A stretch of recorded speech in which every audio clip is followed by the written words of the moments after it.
안녕하세요. 불필요한 것은 싹둑, 필요한 것만 딱 알려드리는 보험 디자이너입니다. 여러분, 음식할 때 조미료 하나 빠지면 맛이 확 달라지는 경우가 많죠. 보험도 똑같습니다. 진단비, 수술비, 실비만 넣고 이 정도면 완벽하지 라고 생각하지만요, 정작 사고가 나면 조미료 같은 특약 하나 때문에 보장이 완전 달라지는 경우가 너무 많습니다. 오늘은 보험료는 몇백 원인데 이 특약 하나로 보험금이 수백만 원 차이가 날 수 있는 특약 3가지를 정확하게 알려드리려고 합니다. 오늘 영상 끝까지 보시면요, 디테일한 설계 포인트와 효율 좋게 구성하는 법까지 바로 적용하실 수 있게 정리했습니다. 오늘 영상도요, 도움이 될 수 있도록 정말 열심히 준비했습니다. 보시다가 궁금하신 점은 댓글로 편하게 남겨주세요. 그리고 영상 시작하기 전에 좋아요, 구독 꼭 눌러주실 거죠? 본 광고는 손해보험 광고 심의 기준을 준수하였으며 유효기간은 심의일로부터 1년입니다. 첫 번째 조미료 특약은 유사암 납입 지원입니다. 이거 정말 별거 아니라고 생각하시는 분들 많이 있더라고요. 설계사 분들도 실무에서 종종 놓치는 경우가 많이 있더라고요. 그런데 이 특약이요, 생각보다 훨씬 중요하다고 생각을 합니다. 그 이유는 2가지입니다. 첫 번째는요, 보험의 변화입니다. 2022년 이후에 어린이 보험에서 유사암 납입 면제가 완전히 사라졌습니다. 그 빈자리를 채울 수 있는 게 바로 이 유사암 납입 지원 특약인 거죠. 납입 면제는 납입 면제에 해당하는 질병에 걸리면 앞으로 보험료는 내지 않고 보장만 받을 수 있는 굉장히 좋은 특약인데요. 이 안에 유사암이 들어가 있었습니다. 그래서 갑상선암이나 제자리암이나 경계성 중환 같은 초기암에 진단이 돼도 앞으로 보험료를 안 낼 수 있었던 거죠. 납입 면제는 사라졌지만요, 대신 이 특약이 나오면서 어린이 보험뿐 아니라 성인 보험, 심지어 유병자 보험에도 넣을 수 있다는 점이 훨씬 좋아졌다고 생각을 합니다. 예전에는 혜택을 받을 수 있는 영역이 제한적이었는데요, 이제는 범위가 넓어졌으니까요. 이 특약은 갑상선암을 포함한 유사암 진단 시 앞으로 납입할 보험료의 50%를 지원해주는 특약입니다. 암 발생 통계를 보면요, 갑상선암이 남녀 전체 암에서 가장 많이 진단되는 암 1위입니다. 즉, 갑상선암은 발병 가능성이 높고 이 높은 암으로 지원을 받을 확률이 높은 특약이라는 생각이 듭니다. 그래서 이 조합이 굉장히 강력하다고 느껴지는데요.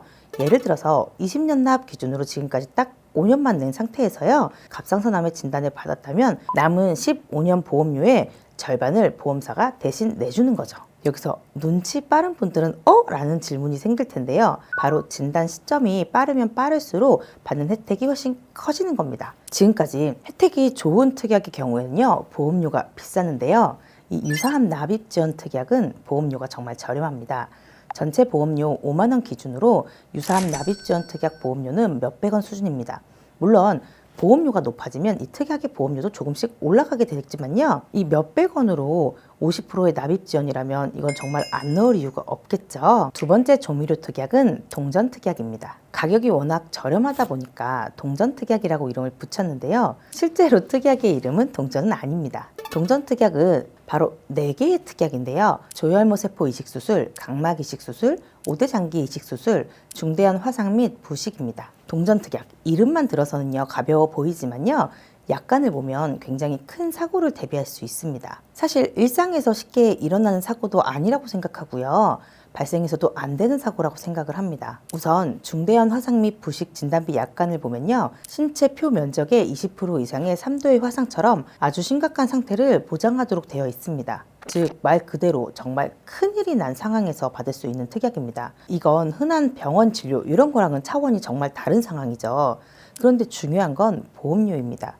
이 4가지 특약을 모두 넣어도요, 나이에 따라 다르겠지만 월 500원 수준입니다. 500원 기준으로 하면 연 6,000원 정도의 보험료로 비용이 얼마나 발생할지 가늠하기도 어려운 이식수술이나 중대한 화상 상황을 대비할 수 있는 구조인 거죠. 이건 그냥 무조건 넣어야 된다고 생각합니다. 보험은 정말 위험한 상황에서 발동할 수 있어야 되잖아요. 평생 한 번 안 쓰는 게 제일 좋지만 혹시 모를 인생 최악의 날을 몇백 원으로 대비할 수 있는 거니까요. 보험료가 너무 저렴하고 또 이름만 보면 일어날 일이 없을 것 같아서 설계사분들도 많이 놓치는 특약이니까요. 꼭 내 보험에 있는지 체크하시길 바라고요. 막상 사고가 나면 이 특약의 유무에 따라서 실제 보장의 차이는 상당히 크게 나타날 수 있을 거라고 생각을 합니다. 세 번째 조미료 특약은 가족 일상생활 배상 책임 특약입니다. 마지막으로 설명드리는 특약이지만 중요도는 1순위라고 봅니다. 실제로 현장에서는 청구가 굉장히 많은 특약 중 하나이고요. 사실 이 특약의 이름은 익숙하실 거예요. 그거 집에서 물 새면 보장하는 거 아닌가요?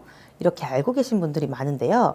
정작 어떻게 가입하는지, 어떤 보험에 넣으면 안 되는지, 그리고 가족이 몇 명이나 가입을 하는 게 유리한지 잘 모르시는 경우가 대부분입니다. 그래서 오늘은 이 부분을 약관 기준으로 명확하게 설명을 드리려고 합니다. 약관을 먼저 간단하게 보면요. 대인 배상 책임으로 부담하거나 대물 배상 책임을 부담함으로써 입힌 손해를 보상한다고 되어 있습니다. 쉽게 설명하면 일상에서 남에게 피해를 주는 거의 모든 사고를 대비할 수 있다고 보시면 되는데요. 그래서 저는 이 특약이 우리 집 변호사 같은 특약이라고 안내를 드립니다.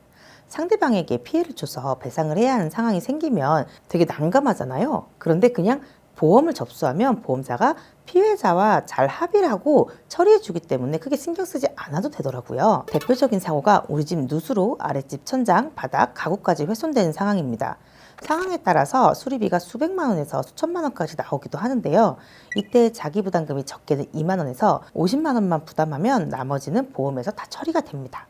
그리고 산책 중에 반려견이 다른 사람을 물어서 다치게 하면 치료비, 합의비가 크게 발생할 수 있습니다. 이때도 가족 일상생활 배상 책임에서 보장을 합니다. 그리고 요새 자전거 타시는 분 굉장히 많으시죠? 자전거 타다가 주차된 차량을 긁거나 보행자를 다치게 하는 사고 역시 보상을 받을 수 있습니다. 이건 사실 누구에게나 일어날 수 있는 일들이잖아요. 그런데 보험료가 정말 저렴하다고 말씀드리고 싶습니다. 회사마다 좀 다르지만요. 대부분은 1,000원에서 2,000원 정도 수준입니다. 사실 이것도 많이 비싸진 거예요.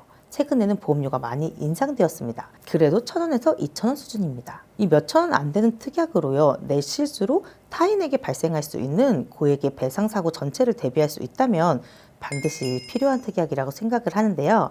많이 받는 질문 중에 하나가요. 이거 가족 중 한 명만 가입하면 되는 거 아닌가요? 이렇게 물어보시는 분들이 많습니다. 이게 가장 큰 오해 중 하나라고 생각을 하는데요. 가족이 여러 명이 가입해두면 장점이 생깁니다. 먼저 배상할 수 있는 금액의 한도가 보통 1인당 1억인데요. 여러 명이 가입을 하면 한도가 올라가게 됩니다.